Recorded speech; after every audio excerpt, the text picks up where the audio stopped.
적반하장이라는 말의 뜻, 그 한자 풀이를 보면 도둑이 집에 들어온 겁니다.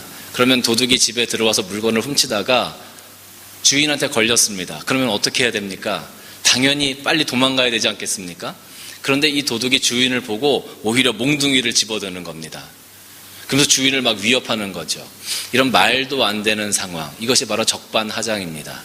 당연히 도망가야 될 도둑이 오히려 주인을 겁박하고 몽둥이를 들고 주인을 때리려고 한다는 것, 완전히 입장이 뒤바뀌었다라는 것이죠. 말도 안 되는 상황을 이야기할 때 적반하장도 유분수지, 이런 이야기를 많이 씁니다. 비슷한 속담 가운데 물에 빠진 사람 건져냈더니 보따리 달라 그런다, 이런 말이 있어요. 물에 빠져서 죽어가는 사람, 정말로 살려달라고 허우적거리는 사람을 도와줘서 건져냈습니다. 그 사람에게 새로운 삶을 주었습니다. 그럼에도 불구하고 그 사람이 고맙다고 이야기하기보다는 오히려 가지고 있는 보따리를 내놓으라고 그렇게 이야기를 한다면 이게 얼마나 황당한 일이겠습니까? 그런데 이렇게 황당한 일들이 사실 우리 삶 가운데 얼마나 많이 일어나는지 몰라요. 제가 얼마 전에 뉴스를 하나 봤는데 그 뉴스에 어떤 뉴스가 나왔냐면 차들이 이렇게 쭉 줄지어 서 있는 겁니다. 교통체증 때문에 차가 지나갈 수가 없었습니다. 그런데 이 반대 차선은 차가 없어서 차들이 좀 많이 다니고 있었어요. 그런데 저 뒤에서 1톤 트럭 한 대가 중앙선을 넘어서 앞으로 확 달려나오는 겁니다. 그런데 그 중앙선을 넘어서 앞으로 달려나오니까 그 1차선을 반대 차선에 주행하던 차하고 맞닥뜨리게 된 거죠. 그랬더니 그 1차선을 역주행해오던 그 트럭 운전사가 창문을 찍 내리더니 한단 소리가 막 욕을 하는 겁니다. 욕을 하면서 아니 왜 내 차를 보고 피하지 않냐고, 그 옆에 2차선 비어있는데 그 옆에 2차선으로 피해서 갈 것이지 왜 내 앞길을 막냐고, 그러면서 창문을 내리고 그 운전사에게 막 욕을 합니다. 이런 걸 보고 정말 어이없는 일이라고 할 수 있겠죠. 자기가 분명히 잘못했습니다. 역주행을 해왔습니다. 그럼에도 불구하고 왜 자기 앞길을 막느냐고, 옆으로 피해가면 되는데 그렇게 이야기하는 모습이 뉴스에 나온 적이 있습니다. 교회 안에서도 이런 일들이 비일비재합니다. 때로는 헌신하고 봉사하시는 분들이 많이 있는데 그런 분들을 향해서 오히려 고맙게 생각하기보다는 그런 분들의 헌신과 봉사가 왜 이것밖에 안 되냐고 오히려 손가락질하고 이야기하면서 그 사람들의 마음을 아프게 하는 아주 특별한 은사를 가지고 계신 분들이 교회에 참 많은 것 같아요. 그 왜 그러시는지 모르겠어요. 그럴 것 같으면 본인들이 헌신하시고 본인들이 봉사하시면 되는데 본인들은 안 하시면서 그 말로 봉사하고 헌신하시는 분들의 마음을 아프게 하는 경우가 참 많이 있다는 거죠. 우리가 이런 경우를 당하게 되면 참 화가 납니다. 막 분노가 내 마음 가운데 막 일어납니다. 그리고 그 사람이 막 미워지고요, 그 사람 보기가 싫습니다. 이러한 미움이 우리 마음 가운데 막 일어납니다. 그런데요, 이런 적반하장과 같은 경우, 우리가 이런 경우를 당하면 이렇게 분명히 화가 나고 분노가 일어나는데 이런 경우를 받아들일 수밖에 없는 두 가지의 경우가 있습니다. 두 가지의 때가 있습니다. 그게 언제냐면은 첫 번째는요, 명백한 갑을 관계에 있을 때 이것을 받아들일 수밖에 없게 돼요. 부당한 걸 알지만 명백한 갑을 관계가 되어지면 을이 그것을 받아들일 수밖에 없는 그런 상황이 되어진다라는 거예요. 여러분, 몇 년 전에 한국에 어떤 일들이 있었냐 하면 한국의 청년들이 요즘에 굉장히 취직하기가 어렵습니다. 그러니까 그 청년들이 어떻게 해서든지 취직을 하고 경력을 만들기 위해서 지원을 하면 업주들이 그것을 이용하는 겁니다. 사장님들이 그것을 이용해요. 그래서 일단 청년들을 채용합니다. 그리고 일을 시킵니다. 그러면서 줘야 되는 월급을 제대로 주지 않는 거죠. 만약에 100만 원을 줘야 된다 그러면 한 50만 원 정도 줘가면서 일을 시킵니다. 그때 나온 말이 뭡니까? 열정페이라는 말이 나왔어요. 열정페이. 청년들의 열정페이.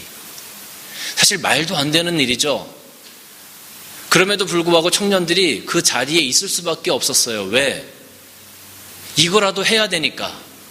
어떻게 해서든지 자기가 경력을 만들어서 자기도 좋은 직장에 가고 싶으니까 지금 어렵더라도 여기서 버텨놔야 되겠다라는 생각을 하게 된 거죠. 말도 안 되는 상황이지만 그 속에 들어가서 어쩔 수 없이 그것을 받아들일 수밖에 없었던 그런 청년들의 아픔이 있었습니다. 심지어 유명 디자이너 이름만 대면 다 알만한 유명 디자이너조차도 그 사무실에서 일하는 청년들에게 한 달에 40만 원, 50만 원 주었다라는 그런 뉴스가 났을 때는 정말로 큰 충격이 아닐 수 없었습니다. 대기업과 거래하는 중소기업들은 어떻습니까? 중소기업들도 녹록치는 않아요. 대기업들이 결제를 할 때 보통 기본적으로 주는 게 6개월짜리 어음이랍니다. 길게는 1년짜리 어음도 주고요. 그러면 그 대금이 6개월이나 1년 뒤에 돌아오게 되는데 거기에서 발생되는 모든 이자 비용이나 모든 경비들은 다 중소기업에서 떠안게 되는 겁니다. 대기업에서 중소기업을 대할 때 단가 후려치기라는 것이 있습니다. 단가가 500원이면 대기업에서 무조건 얘기하는 거죠. 400원에 맞춰주세요. 싫으면 그만두세요. 400원에 할 기업들 많이 있습니다. 울며 겨자 먹기로 일을 할 수밖에 없는, 분명히 말이 안 되는 상황임에도 불구하고 그것을 할 수밖에 없는 그런 상황. 명백한 갑을관계가 형성되었을 때 이런 부당한 대우를 어쩔 수 없이 참고 가야 하는 경우가 생겨지게 된다는 거죠.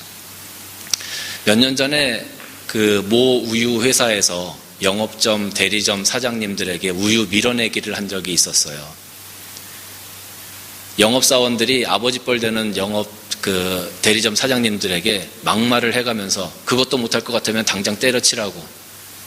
그 대리점 사장님들이 울며 불며 억울하지만 어쩔 수 없이 그 대기업에서 밀어내기 하는 그 우유 유제품들을 다 받아서 처리하고 결국은 팔지 못해서 폐기 처분하는 그런 일들이 참 많이 있었습니다. 결국 나중에는 그 우유 기업 사장단들이 나와서 사과를 하기는 했습니다마는 이런 말도 안 되는 일들이 우리 사회에 얼마나 많이 있는지 몰라요. 명백한 갑을관계가 형성되었을 때 이 을의 입장에서는 억울하지만 말도 안 되는 일이지만 내가 손해를 보는 거지만 그거를 받아들일 수밖에 없는 그런 상황들이 펼쳐지게 된다는 거죠. 그걸 거부하고 싶어요. 그러나 거부하게 되면 당장 내가 하고 있는 모든 것들을 놓아야 하고 그렇게 되면 내 가족들은 어떻게 될 것인가 이런 고민들 때문에 억울하지만 어쩔 수 없이 그 길을 가게 되어지는 경우가 생겨지게 된다라는 것이죠. 근데 제가 오늘 본문을 보니까 오늘 본문도 조금 보는 시각에 따라서는 이거 너무 갑을관계처럼 보이는 거 아닌가? 이런 생각을 한번 해보게 됐어요. 종이 밭을 갈러 나갔다 왔습니다. 양을 치거나 밭에 나가서 열심히 일을 하고 돌아왔습니다. 돌아와서 얼마나 배가 고프겠어요. 힘들고 지쳤을 겁니다. 그런데 주인이 뭐라 그러냐 하면 내 먹을 거부터 챙기고 그 다음에 너 먹을 거 먹어라. 이렇게 얘기하는 거예요. 열심히 일하고 돌아온 종에게 그래 배고프지 수고했다 가서 밥 먹어라. 먼저 이렇게 좀 위로를 해주면 좋을 것 같은데 그게 아니고 너 네 거 다 하지 말고 나 배고프니까 내 밥부터 차리고 내가 다 밥 먹은 다음에 그거 다 치운 다음에 네가 밥 먹어라. 이렇게 얘기를 하는 거예요. 가만히 생각을 해보면 어떤 분들은 이런 이야기, 이런 어떤 구절들을 가지고 이렇게 얘기합니다. 만약에 그런 하나님이라면 정말로 우리가 하나님을 위해서 헌신하고 하나님을 위해서 최선을 다하고 우리가 하나님께서 주신 사명을 감당했는데 그 사명을 감당하고 우리가 하나님 앞에 갔더니 오히려 그것을 향하여 하나님께서 칭찬하시고 잘했다 우리를 품어주시고 상급을 주시기보다는 오히려 그것 가지고 모자라니까 너희들은 내 밥상을 먼저 차리고 그 다음에 너희들 것을 먹어라. 이렇게 요구하는 하나님이라면 내가 그 하나님을 믿고 따라가야 되겠느냐. 그런 하나님이라면 난 하나님 믿고 싶지 않다. 이렇게 이야기하시는 분들도 종종 있습니다. 어떻게 보면 분명히 그렇게 보여집니다. 그렇게 생각할 수도 있을 것 같습니다. 그런데 오늘 여기에 나와 있는 이 본문의 말씀을 우리가 조금 더 자세히 살펴볼 필요가 있는데요. 이것은 주인과 종의 관계를 빗대어서 이야기하고 있어요. 이 당시에 주인과 종의 관계는 지금은 우리가 모든 사람이 인권이 있지만 이 당시에는 종의 신분은 인권이 없는 그런 존재들이었습니다. 우리가 예전에 조선시대에도 노비가 있었죠. 노비에게는 인권이 있을 수가 없는 상황이었습니다. 주인이 그 노비의 생사를 주관할 수 있는 권리를 가지고 있는 그런 주인의 파워가 있었죠. 그런 어떤 시대의 상황이나 주인과 종의 관계를 빗대어서 이것을 이야기하는데, 이 이야기는 사실은 하나님을 따라가는 헌신자들, 하나님 예수 그리스도의 발자취를 따라가는 제자들의 삶을 이야기하고 있는 겁니다. 그런데 그것을 종과 주인의 관계에 빗대어서 이야기하고 있는 것이죠. 그런데 여기까지만 보면 분명히 이런 하나님이라면 우리가 한번 생각을 해봐야 되지 않을까? 이런 생각이 드는데, 우리 기독교에서 하는 헌신은요, 기독교에서 하는 제자의 삶은요, 여기에 한 가지가 더 플러스가 됩니다. 그것이 뭐냐 하면 완전한 사랑이라는 거죠. 완전한 사랑. 제가 아까 설교 시작할 때에 두 가지 경우가 있습니다 그랬어요. 억울하지만 받아들일 수밖에 없는 두 가지 경우. 첫 번째가 명백한 갑을 관계일 때, 주인과 종의 관계처럼 이런 갑을 관계일 때 받아들일 수밖에 없고요. 두 번째는 완벽한 완전한 사랑의 관계일 때 받아들일 수밖에 없게 된다는 거예요. 여러분, 이 사랑이라는 건요 참 희한해요. 우리는 사실, 우리 사람은요, 내가 무언가 많이 가지면 가질수록 행복해집니다. 내가 무언가 많이 누리면 누릴수록 기뻐집니다. 그죠? 그게 일반적입니다. 그런데 사랑을 하게 되면은요, 내가 갖는 게 아니고 내가 그것을 주면 줄수록 행복해집니다. 내가 그거를 사랑하는 사람을 위해서 사용하면 사용할수록 더 행복해져요. 사랑하지 않을 때는 내가 무언가 많이 갖고 내가 무언가 움켜쥐고 내가 많은 것들을 소유하고 있으면 더 행복하고 기뻤는데, 사랑을 하게 되어지면 그 사랑하는 사람을 위해서 나의 것을 스펜드하고 나의 것을 사용하고 내가 희생하고 그 사랑하는 사람이 기뻐하는 것을 보면 나의 모든 것을 다 주어도 아깝지 않다는 거죠. 사랑이라는 게 참 묘합니다. 그래서 사랑을 하게 되어지면 그 사랑하는 사람이 웃는 그 모습을 보기 위해서 나의 모든 것들을 다 헌신하고 내어줄 수 있는 그런 관계가 되어지는 거죠.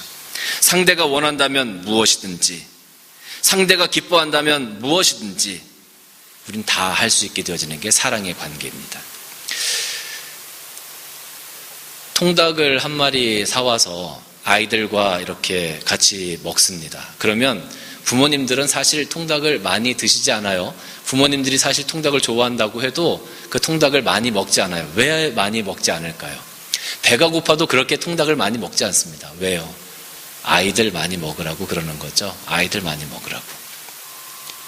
분명히 내가 배가 고파요. 부모님들도 배가 고파요. 그런데 아이들 많이 먹으라고 그걸 양보하는 거예요.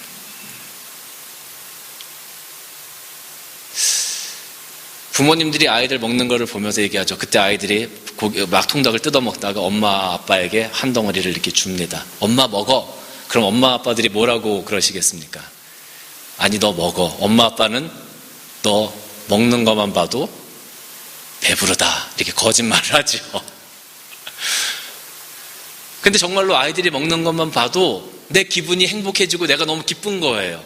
그 배고픔을 잊을 만큼 그 배고픔보다 더 큰 행복과 기쁨이 우리에게 찾아오는 거예요. 왜? 아이들을 사랑하니까. 사랑하니까 그 모든 걸 다 줄 수 있는 거예요. 여기 해외에서 살다 보면 가장 어려운 일들 중에 하나가 픽업입니다. 아이들을 픽업을 꼭 해줘야 되잖아요. 학교 보낼 때, 학교에서 돌아올 때 픽업을 꼭 해줘야 돼요. 또 아이들이 어느 정도 커도 픽업을 안 할 수가 없어요. 아이들이 다 차가 있는 게 아니니까 때로는 버스 시간, 트레인 시간 안 맞으면 가서 픽업을 해오기도 하고 보내기도 하고 합니다. 저희 집도 예외는 아닙니다. 아침에 아이들을 픽업을 해주고 아이들을 학교 보내고 이제 이렇게 저렇게 하다 보면 아이들이 돌아올 시간이 됩니다. 어떤 때는 3시에도 오고 7시에도 오고 하는데 하다 보면 꼭 저녁 시간 이렇게 맞춰가지고 아이들이 들어올 때가 있어요. 그러면 아이들이 없으니까 아내와 둘이 앉아서 식사를 합니다. 식사를 하다가 아이들한테 때르릉 전화가 와요. 아이들은 우리가 밥 먹는지 안 먹는지 모르니까 전화를 하겠죠. 전화를 하고 나서 하는 소리가 아빠 픽업돼요 이렇게 물어봐요. 그러면 밥 먹다가도 숟가락을 탁 놓고 나가는 겁니다. 애들 데리러. 밥 먹다가도 그걸 탁 놓고 나가요. 그래서 애들을 데리고 와요. 그리고 나서 다시 또 식은 밥을 먹지요. 그게 외국에 사는 부모들의 일상적인 모습이 아닐까 싶어요. 근데 제가 어느 날 곰곰이 한번 생각을 해봤습니다. 아니, 내가 아이들 픽업하는 거는 좋은데 밥을 먹다가도 이걸 놓고 내가 나가야 되나? 이런 생각이 한번 들었어요. 예전에 우리 아버님들 같으신 경우는 어디 감히 아버님이 식사하시는데 뭐를 해달라고 자식들이 얘기를 합니까? 아버님이 하고 그냥 한마디 하시면 모든 것들이 다 그냥 조용해지고 그랬던 시절이 있었는데, 요즘은 어떻게 보면 아버지의 권위가 너무 땅에 떨어진 것 같은 그런 생각이 드는 거예요. 내가 밥 먹다가도 애들을 픽업 나가야 되나? 이런 생각이 들더라고요. 그래서 이게 안 되겠다. 그래서 제가 식구들에게 선포를 했습니다. 내가 다른 때는 다 픽업을 해줄 수 있는데 내가 식사할 때만큼은 이제 움직이지 않겠다. 제가 이렇게 선언을 했습니다. 그러니까 내가 식사할 때만큼은 너희들이 전화를 해도 아빠가 나가지 않을 거니까 그렇게 알아. 아니면 식사 다 마친 다음에 아빠가 너희를 픽업해 주겠다. 이렇게 공언을 했습니다. 그리고 나서 이제 며칠 지나고 나니까 식사할 때쯤 돼서 또 아이들이 전화가 와요. 그래서 제가 아빠 식사 중이야 이렇게 딱 얘기를 하고 딱 끊었습니다. 그러니까 이제 아이들이 알았다는 거죠. 아빠 식사하고 계시니까 자기들이 알아서 들어오겠다는 거예요. 근데 이제 그것이 몇 번 이렇게 반복이 됐는데, 이게 왜 그런지 모르게 마음이 불편한 거예요. 마음이 너무 불편해요.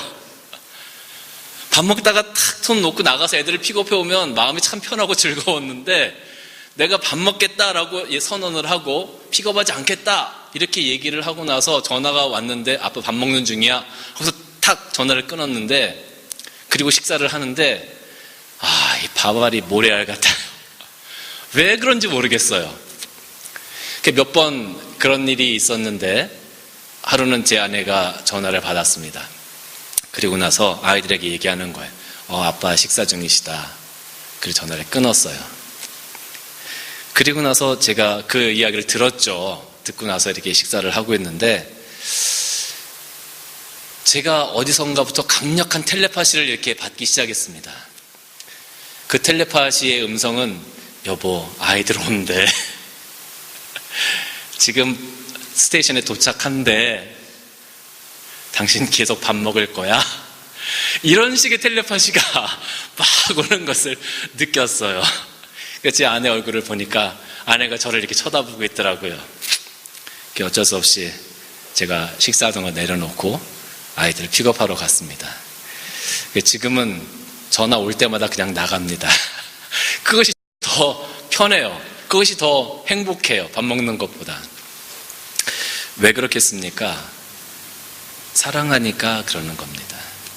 사랑하니까 그렇게 헌신을 하게 되는 겁니다. 사랑하니까 내가 가진 것 다 포기할 수 있게 되어지는 겁니다. 우리 그리스도인들의 그리스도인들의 헌신은 바로 이런 것입니다. 물론 하나님께서 인간의 생사화복을 주관하실 수 있는 권리가 있으세요. 하나님께서 그런 존엄성을 가지고 계세요. 우리가 감히 범접할 수 없는 그런 분임에 틀림이 없습니다. 이것은 종과 주인의 관계보다도 훨씬 더 큰 관계입니다. 만약에 그분이 우리에게 무엇을 말씀하실 때 우리는 노라고 얘기할 수 없습니다. 그분은 우리의 모든 것이니까. 그런데 그분이 말씀하실 때 우리가 하기 싫은데 억지로 막 하는 것이 아니라요, 우리가 하나님 앞에 헌신하는 것은 이러한 사랑과 함께 헌신해 나가는 겁니다. 감히 우리가 범접할 수 없는 하나님, 그 크신 하나님께서 말씀하실 때 어쩔 수 없이 의무감으로 그것을 하는 것이 아니라 하나님을 깊이 사랑하는 마음으로 우리가 이 모습을 감당한다라는 거죠. 하나님께서 우리가 양을 치고 밭에서 일하고 돌아왔을 때 하나님께서 우리에게 말씀하십니다. 얘야, 내 밥상을 먼저 차리고 그 다음에 네가 밥 먹어라. 그럼요 하나님, 제가 기쁨으로 감당하겠습니다. 그 사랑을 가지고 우리가 나아가는 거예요. 그게 바른 헌신이라는 거죠. 그런데 이 사랑이라는 것을 딱 떼어놓고 얘기를 하면 문제가 되어집니다. 아까 제가 말씀드린 것처럼, 아니 이거 적반하장 아니야? 우리가 이렇게 열심히 했는데 하나님은 우리에게 오히려 상을 주시기보다는 더 많은 것들을 요구하시니까 말도 안 되는 거 아니야? 사람들이 그렇게 오해할 수 있죠. 그런데 이 사랑이라는 것과 함께 생각을 해보면 이것은 말이 되는 겁니다. 우리가 하나님을 사랑하는 마음으로 하나님께 헌신하는 거기 때문에 그 헌신이 오히려 우리들에게 기쁨과 행복이 되어진다라는 거죠. 제가 밥을 먹다가 숟가락 다 놓고 아이들을 픽업하는 것이 오히려 아버지의 어떤 권위를 지키는 것보다 더 행복감과 기쁨을 주듯이 우리가 하나님을 향해서 이런 사랑을 가지고 헌신하고 이런 사랑의 헌신을 가지고 나아갈 때 진정으로 우리의 마음이 더 기쁠 수가 있게 된다라는 것입니다. 그래서 기독교의 헌신은 이 사랑이 항상 동반되어져야 합니다. 만약에 우리가 사랑이 없이 하나님 앞에 헌신을 한다면 항상 불만과 원망과 불평과 타인을 비난하게 되어지는 그런 일들이 비일비재하게 벌어질 것입니다. 그러나 우리가 하나님을 향한 사랑을 가지고 나아간다면 다른 사람이 뭐라 그러든 상관없어요. 왜? 내가 사랑하는 하나님을 위해서 내가 최선을 다하는 거니까. 만약에 제가 아이들을 픽업하러 나아가는데 밥 먹다가도 픽업하러 나가는데 다른 사람들이 뭘 그렇게 하냐고, 아빠가 말이야 뭐 권위도 좀 있고 치신도 있어야지, 밥 다 먹고 아이들 먹고 버스 타고 오라 그러면 되지, 아이들 다 컸는데, 이렇게 얘기할 수도 있잖아요. 그런데 제 마음은 밥 먹다가 놓고 나가는 것이 더 기쁘고 더 행복하다라는 거죠. 바로 이겁니다. 우리가 하나님을 향해서 헌신할 때, 하나님을 향해서 봉사할 때 그런 기쁨의 마음이 있으면 다른 사람들이 뭐라고 하든 중요하지 않아요. 우리가 하나님을 사랑하는 마음으로 나아가는 거기 때문에 그 사랑이 모든 것을 다 덮고도 남음이 있게 되어진다라는 겁니다. 사실 우리가 하나님을 이렇게 사랑해야 하는 이유는요, 하나님께서 먼저 우리에게 헌신해 주셨기 때문이에요. 우리가 보통 하나님께서 우리에게 베풀어 주신 것을 은혜라고 이야기하지만 오늘 저는 그것을 헌신의 단어로 한번 바꿔봤습니다. 하나님께서 독생자 아들 예수까지 이 땅에 보내시고 우리를 구원하시기 위해서 그 큰 십자가의 사역을 이루어 가셨습니다. 당신의 아들까지 이 땅에 우리 죄인들을 위해서 희생시키셨다라는 거죠. 그럼에도 불구하고 우리 인간들을 구원하시기 위한 큰 기쁨과 행복이 하나님 앞에 있었다고 저는 확신합니다. 하나님의 큰 사랑, 하나님의 큰 사랑과 함께한 그 하나님의 헌신이 우리를 향해서 먼저 있었다는 거예요. 이제는 우리가 그 하나님에 대한 사랑에 대해서 이제 우리가 헌신하며 나아갈 차례라는 거죠. 2000년 전에 아기 예수님이 이 땅에 오셨던 그 사건, 그리고 십자가에서 못 박히셨던 그 사건, 그 큰 헌신을, 사랑의 헌신을 우리에게 보여주신 것처럼 이젠 우리도 하나님을 위해서, 예수님을 위해서 헌신하며 기쁨으로 우리의 사명을 감당해야 된다는 겁니다. 2017년 우리 산위의 등불교회 헌신자들이 오늘 세워졌습니다. 저는 여러분들에게 딱 한 가지만 말씀드리고 싶어요. 여러분들이 무엇을 하시든지 간에 하나님을 사랑하는 마음으로 하세요. 여러분이 어떤 헌신을 하시든지 간에 그것이 작고 큰 것이 문제가 아니라 하나님을 사랑하는 마음을 가지고 여러분들이 무엇이든지 감당하시면 그것이 하나님 앞에서 가장 귀한 헌신이 될 거다라는 겁니다. 다른 사람이 뭐라 하든지 그것이 중요한 게 아니에요. 내가 얼마나 하나님을 사랑하는 마음으로 이것들을 감당해 나가고 있느냐, 그것이 가장 중요하다라는 거죠. 사랑하는 성도 여러분, 우리 2017년을 바라보면서 좀 더 큰 사랑, 좀 더 넉넉한 사랑, 그러한 사랑을 가지고 하나님 앞에 세워져 가시는 여러분들이 다 되어지시기를 주님의 이름으로 간절히 축원합니다. 우리